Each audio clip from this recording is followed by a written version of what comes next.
হাসিফা হাসান জয়া, সবার মধ্যে আসলে ভাষার বিকাশ ঘটে না, মানে সবাই কথা বলতে পারে না। কেন সবাই কথা বলতে পারে না? আচ্ছা, কথা শব্দ দিয়ে বা অর্থবোধক কথা না বলার অনেকগুলো কারণ থাকতে পারে। প্রথমে যেটা হচ্ছে ব্রেনের ডেভেলপমেন্ট। ব্রেনের ডেভেলপমেন্ট যদি যথাসময়ে ঠিক মতো না হয়, সেই কারণে অর্থবোধক শব্দ দিয়ে যোগাযোগ করাটা হয় না, যেটা অডিটরি নার্ভের একটা বড় ভূমিকা আছে। আরেকটা হচ্ছে এনডিডি, যেটা আমরা বলি নিউরো ডেভেলপমেন্ট ডিসঅর্ডার। এটা থাকলে অনেক সময় শিশুরা কথা বলে, কিন্তু তাদের অর্থবোধক বা সময় উপযোগী যে কথাটা বা যোগাযোগ বা ভাষা দিয়ে প্রকাশ করা, সেটা অনেক সময় তারা করে না। আরেকটা আছে শ্রবণ প্রতিবন্ধিতা, যেটা অডিটরি নার্ভের সমস্যার জন্য তারা শব্দ দিয়ে ভাষার প্রকাশ করতে পারে না বা যোগাযোগ করতে পারে না। প্রথমে শুনবো, তারপরে তো বলবো। এই জায়গাটায় যখন প্রতিবন্ধকতা হয়, তখন তারা যোগাযোগ এবং ভাষার বিকাশ তাদের মধ্যে ঘটে না।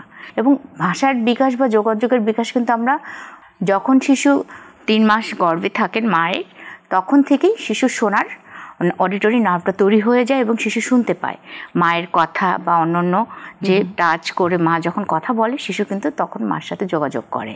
এবং এই ডেভেলপমেন্টটা যদি তখন না হয়, শিশুর অডিটরি নার্ভটা না হয়, তখন থেকেই কিন্তু তার শোনাটা বন্ধ হয়ে যায়।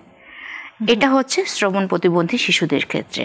আর এনডিডি বা অন্য কোনো কারণে, যখন জন্মের সময় যদি অ্যাফেসিয়া বা অক্সিজেনের ঘাটতির কারণে, তার নার্ভের সিজারের কারণে, বা তার অন্য যে সিপি যে আমরা বাচ্চারা বলছি, বা বুদ্ধিগত যে কগনিটিভ ডেভেলপমেন্টের কারণে যে বিভিন্ন জটিলতা, সেই কারণে যখন ব্রেনের যে বিভিন্ন ঘাটতিটা হচ্ছে, সেটার জন্য শিশুর ভাষা, কথা, যোগাযোগ সবগুলো ব্যাহত হয়। তারা কি কখনই কথা বলতে পারবে না? প্রথম 1 মাসের মধ্যে, বাচ্চা হওয়ার পরই বেবি স্ক্রিনিং একটা করে ফেলে, একদম এটা সারা ওয়ার্ল্ডেই করে, বাংলাদেশেও এখন হচ্ছে, গভর্নমেন্ট হসপিটাল পিজিতে হচ্ছে। অনেক ক্ষেত্রে দেখা যায় কানে ফ্লুইড থাকার কারণে রেফার আসে। 3 মাস তাকে একটা অবজারভেশনে 1, 2, 3, মানে প্রথম 1 মাস, 2 মাস, তারপর 3 মাস বয়স পর্যন্ত তাকে ওই টেস্টটা করে নেওয়া। এবং 3 মাসের পরে যদি তার রিপোর্ট একদম সুন্দর থাকে, যে কোনো রকম কোনো কানের সমস্যা নেই, বাস তাকে। আর বেশিরভাগ ক্ষেত্রে যদি একটা বাচ্চা এনআইসিইউতে 10 দিনের বেশি থাকে, তাকে অ্যাটরিস্ক বেবি হিসেবে চিহ্নিত করে 1 বছর তাকে সিডিসির আন্ডারে রাখতে পারি।